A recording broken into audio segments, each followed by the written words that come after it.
and a very warm welcome.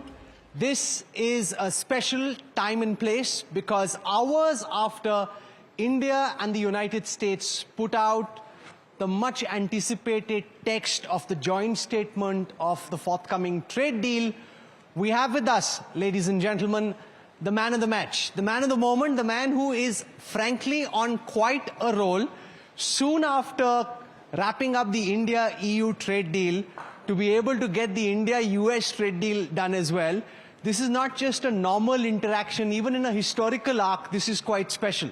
Because there's been so much uncertainty in the build-up to this trade deal, so much turbulence in the dynamic between Delhi and DC. To finally have that behind us is quite remarkable. To find out the inside story, the andar ki khabar about what happened so far and what happens from here.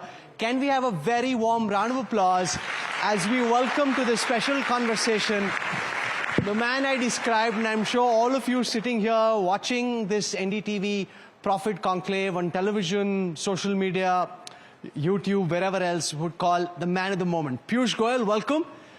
You look very relieved.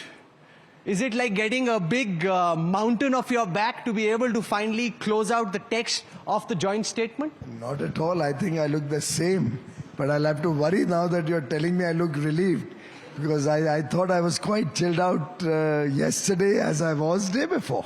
No, yesterday and day before, after the deal was announced, of course. I'm talking about when the United States and the president in DC were creating, by saying the kind of things they were. It surely was a very stressful period for you. Not at all. I don't think with Prime Minister Narendra Modi ji holding our back, any of us has to worry.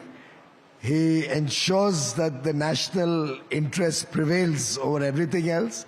He gives us the confidence to be able to negotiate from a position of strength. And he always encourages us, nation first, Bharat ke hiton ki raksha karna hamari jawabdari hai. And I'm delighted that all through the negotiations, we had Prime Minister Modi's guidance, his leadership, and I don't think we ever felt stressed at all. एक सवाल जो मुझे लगता है लोगों के जहन में होगा वो ये कि इतने दिनों से तनाव था, आखिरकार क्या बदला, which led to this trade deal finally going through. You've been on the verge of concluding the deal for a while. What changed over the last few hours that actually saw the deal ultimately getting announced? मुझे तो लगता है तनाव आपको ज़्यादा था, हमें तो बहुत तनाव था, हमें तो कोई तनाव नहीं था. और nothing changed. We have been negotiating. Negotiations, if done with sincerity and with the best interests of the nation in heart, to ensure that you protect all the sensitive sectors that you want to make sure that don't get affected in any way whatsoever, and to get 100% success is obviously not easy. It takes time. And I think it's been a nice journey through the last 1 year since Prime Minister Modi and President Trump decided that we should have a bilateral trade agreement, and the first tranche of which we should start negotiating. It's been truly a labor of love where I got very good support and cooperation from everybody, industry participants, farmer organizations, our seafood industry and fishermen, our MSME, Laghu Udyog Bharti, and other organizations, people from all across the country and stakeholders from different sections with whom we've continuously interacted to understand what we can do, what we cannot do. What's the best deal that can do good for India? And I'm delighted to share with you that not a single stakeholder, and I was just on the call with the farming industry, with the farmer leaders, with the farm minister, the agriculture minister. He has been today with 9 other agriculture ministers from across India during the day. Across the country, the feedback is extremely positive. Everybody is excited about the huge potential. This free trade agreement, bilateral trade agreements, first tranche has opened up for the country. The amount of jobs and opportunities to invest and the amount of business potential that this will open up, the great future that exporters see selling into the United States, the fact that now India can look at getting ICT products of high quality for our data centers, for our AI mission, for the quantum computing mission. I think we are really in a sweet spot in our journey towards Viksit Bharat 2047. So what I'm going to do is use this opportunity to go through some of the sectors and get Minister Goyal to try and explain, as everybody tries to wrap their head around the deal, on what specifically happens and with what kind of timelines. The first thing you've committed to or said is likely to happen is trade going up to 500 billion between India and the United States. Almost 5x more than the base that you start with. About two and a half X. We already do about 200 billion. In terms of the exports that we're sending, how do you see how the commitments that you've made in terms of getting to that value of 500 billion? It's a bilateral trade that one looks at. We're already at 200 billion plus bilaterally in goods and services. We are very confident it will take us about 5 or 6 years to go to 500 billion. And this trade agreement, which gives us a comparative advantage over all the other nations whom we compete against. So China has 35%, Vietnam has probably 20%. So all our basic countries with whom we compete have a higher rate. We also have a number of zeros, both in farm produce that we export and in industrial goods, which we will continue to export at zero. I think the potential of growing exports to the US is humongous. We need industry to come up to speed. We need them to really go for it, create capacities, enjoy the fruits of economies of scale, ensure we consistently make high quality products. Sky's the limit, as the US ambassador said, limitless potential in this relationship. Okay, Likewise, India stands to gain a lot from products that we can get from the US. After all, we do need to get products like artificial intelligence equipment or data center equipment or quantum computing machinery. Now, all of these very often face difficulties and controls in different geographies. With this unlocking of this relationship to the higher levels, and with the deep friendship between our leaders, this will ensure a free flow of products that are needed in India. This will help us get our aircrafts, engines, and spare parts faster, which we need. We already have orders worth, I think, 80 or 90 billion on Boeing, on GE, on the aerospace ecosystem. We need that to come quickly, and I've been telling my American friends that please ensure that we get the supplies that we need. Our steel production is going to double from 140 million to about 300 million tons. We are going to need more coking coal. We don't have enough coking coal in the country, and we will be required to import. And rather than being on the clutches of one or two exporting nations, I would rather have diversified suppliers, more the merrier. It brings our buyers, our Indian buyers who are getting this material, more competition. I think in every respect, this is a trade deal that will actually help us unlock huge potential on both sides, and collectively the 9 free trade agreements that Honorable Prime Minister Shri Narendra Modi ji has spearheaded and finalized that cover 38 countries, of which 37 are developed nations. Mauritius is the only one left. It's also got about 4 times our per capita or 5 times our per capita income. And most of the people there, in any case, people of Indian origin. And they don't have much that they compete against India with. So again, we complement each other. The rest of the economies are all complementary to India. So this is a win-win game. We only stand to benefit from going across the continents, across the globe, expanding our international engagements, because I think no country in the world in history has become a developed nation without looking outside their own country.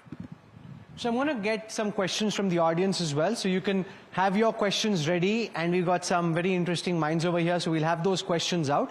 But I want to talk for a moment about imports as well from the United States, because we're liberalizing imports, and we've seen in particular concerns being raised by the opposition around agriculture, and concerns that somehow, at least that's the fear that is being propagated, that India gets swamped by agricultural produce. Now, I've seen some of the comments that you made in the press conference this afternoon, and I've also seen the tweet of the Agricultural Secretary in the United States, who obviously they're claiming it to be a victory for their farmers and for their local constituents, which is quite, not rocket science, quite obviously. imaginable. So do you want to explain how you intend to deal with the potential backlash which will sort to be created on agricultural imports? Well, I think everybody in this room and all your viewers are basically familiar with what are the produce of our farmers in India. Sure.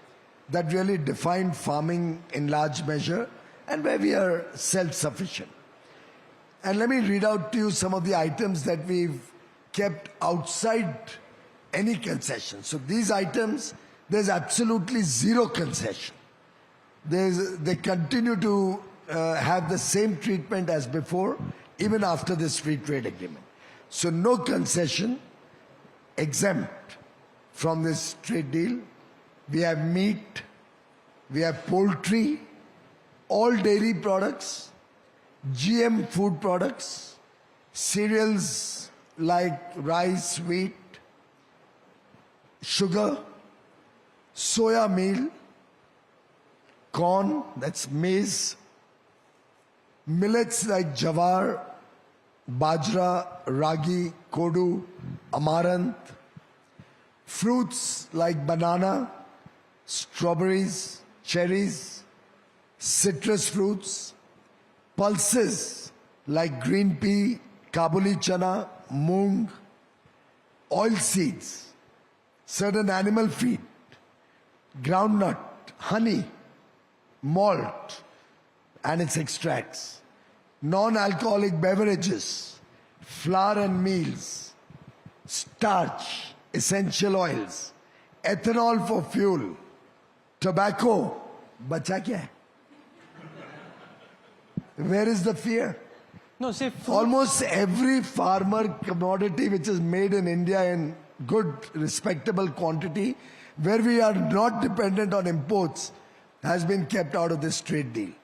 Now, there are a few products which we have been importing for years and years, from the Congress time. I wish they had looked into the mirror and asked themselves why they had to import soybean oil when they were in government. Why did they allow palm oil to come into India? And we know how harmful it is for the health also and in every respect. But it's Congress who has done this criminal and negligent act of allowing palm oil into the country and in a way making people so dependent on palm oil, which is which we are suffering. Our farmers are suffering. Things like mustard oil and all, which should otherwise have got a huge demand, suffer because of products that the Congress allowed to come in. So I think there's still many products. Our overall exports of farm produce from India and marine products is $55 billion. That's about 5 lakh crores. Yet we continue to import about $30 billion. That's about 2.7 lakh crores. So there are a few items we have some shortages. And if we allow those items to come in, who is the beneficiary? The consumers. Who is at a loss? Nobody. Because there is a shortage, we don't have enough production, there is a demand. And while opening up, we've been very, very calibrated, even in those items, making sure there's enough transition period, making sure prices are protected in India for Indian production. So it's a very logically, carefully thought out strategy in consultation with farm organizations, with the line ministries, which will ultimately help the Indian economy and the Indian farmer both prosper. Okay, I'm going to get Neeraj Shah, who's the markets editor at NDTV Profit, to ask you a question, Minister. Go for it, Neeraj. Mr. Goyal, there is a presumption that no country will be very successful in the global stage unless they export. A lot of these FTAs would probably lead to more exports, and the presumption in the economist camp is that that will induce private capex. Do you believe we'll finally see private capex happen in India over the next 24 months? Well, undoubtedly. Just look at the sectors where we've got now preferential duty coming down to 18% reciprocal tariffs. whether it's textiles, footwear, sportswear, leather goods, sports goods, the entire range of labor-oriented goods are all down to 18. In many cases, we even have preferential tariff of zero duty access into the US. So for example, if we look at industrial goods, all our smartphones go at zero duty and will continue to go at zero duty. Our pharmaceutical industry will get a big leg up because they continue to go at zero duty. Our gems and diamonds will continue to go at zero duty. There's some essential oils, certain home decor items like chandeliers, illuminating signs, parts of lamps, seats, they'll all go at zero duty. And there's a whole list of items, natural rubber, items made of plastic, wood, etc.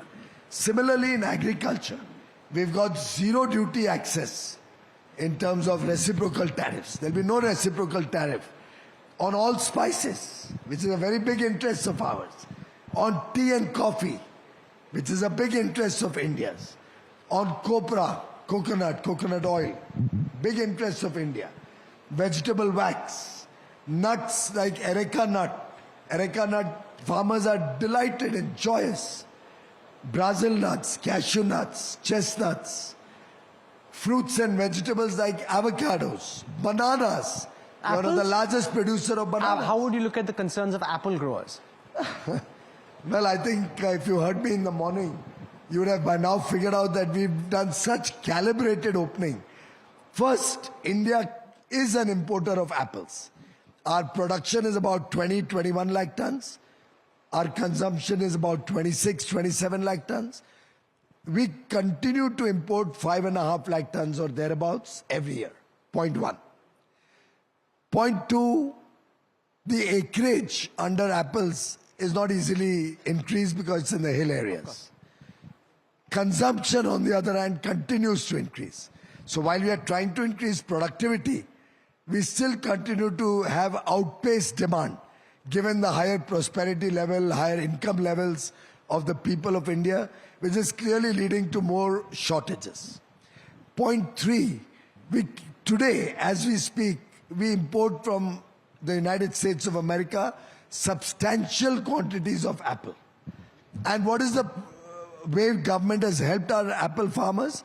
We put a floor, minimum import price, 50 rupees per kilo. Nobody can import below that.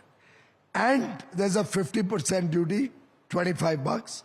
So 75 rupees landed at the port is the minimum at which anybody can bring from abroad. Then there are other costs associated with it. So really our farmers have easily a protection up to 100 bucks or thereabouts from imported production if they make good quality. In this deal, we have done a calibrated opening of a quota, which is less than what we are importing today from America. And that quota, we've kept a minimum import price of 80 rupees and a 20 rupee duty on that. How does that sound, ladies and gentlemen? Can that be harmful for India? We'll get tasty apples. I mean, that's one thing. Although Himachali and Kashmiri apples are my favorite. Now, when we are currently giving a floor of 75 rupees, 50 plus 25, even in the quota, we have kept a floor of 80 plus 20, 100 bucks. And then other costs, so it cannot come to the market for less than 130, 140. So Indian farmers are protected in a variety of ways.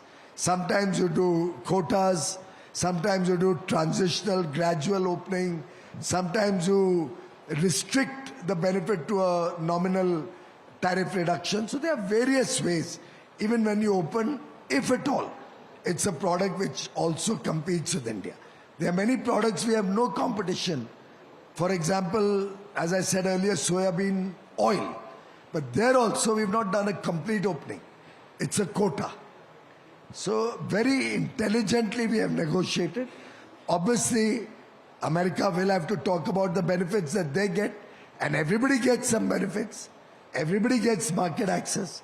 But the sum total of all is that Indian farmers are protected and Indian farmers will in fact get many, many more opportunities to export goods that I've just shared with you, where we have a lot of potential, where we get even zero duty access, or others where our reciprocal tariff falls to 18. I'm going to get Tamanna Inamdar, who's the managing editor of NDTV Profit, to ask the next question. Go for it, Tamanna. So I must say that the way India has handled all of the provocations that came from the United States on X, etc., it shows how deftly we have strategized this. So congratulations for that. But I must ask the question on people's minds. Can we see this deal through? Because there have been circumstances where the US has gone back on deals they have announced. Not to the best of my knowledge, but you may have to do a little more research on that. Irrespective, the Honorable Prime Minister Shri Narendra Modi and President Trump share very strong bonds. Also, the India deal is a very detailed, very elaborate exercise over the last 12 months. We were amongst the first to start negotiating. So our deal is very holistic, comprehensive, and detailed. Many times deals have been announced which are frameworks without the detailing having been done. So in our case, all those details are also sorted out on paper and exchanged between the two sides. So it's a very robust deal, and typically how India works and how Prime Minister Modi works, full assurance that this will get implemented. I think it'll take us about a month and a half to do the documentation, and we should be on. Whereas the joint statement has already been issued early this morning. So we are looking to see the executive order reducing the US tariffs to 18, reciprocal tariffs to 18% very soon. Now, one of the things this statement put out by the White House says is that India is also going to be cutting back on import of oils from Russia, and that it also uses pretty aggressive language to make the point that if we change our mind and we start importing again, all these reciprocal tariffs will come back. How do you look at this kind of coercive language being used? I think the Ministry of External Affairs has already spoken on this issue on several occasions. I have made a statement on the floor of the House, and this is a subject that the Foreign Office looks after. I don't see any relation of trade with issues which are handled by the Foreign Office. Okay, I'm going to get Mr. Jaikumar to ask a question. Sir. Hi. Feedback from the market, Piyush. Table thumping positive. I think people are delighted that it got signed as quickly as it did. A basic document. Considering that there are multiple industries here which are affected, I talk on behalf of one, not that I'm part of the industry, which is the pharmaceutical industry, which has done India proud in terms of the kind of exports it's doing. Where if you see, I'm just reading out from the 3-page document that got signed, which says that it's a zero duty scenario and etc., etc. But there's also one line which is it a fly in the ointment, which says negotiated outcomes subject to investigation under Section 232. It's not easily understood what that means. Is that meant to be a disclaimer of sorts? Not at all. Pharmaceuticals will continue to get zero duty access into the US. It's an agreed position. Section 232 is a national security section in the American law under which an investigation is carried out, and the pharma investigation is ongoing. They haven't made a determination as yet. Now, till that determination is made, they cannot presuppose and make any mention of a particular rate in the document. So, therefore, that language comes in. But I can assure you, in our understanding, the pharma industry, for generic pharma and its ingredients, the chemicals that go into it, have been given a zero duty assurance. Once the Section 232 findings come out, we'll be doing the necessary paperwork. IT services are very important in terms of export to the United States from an Indian perspective.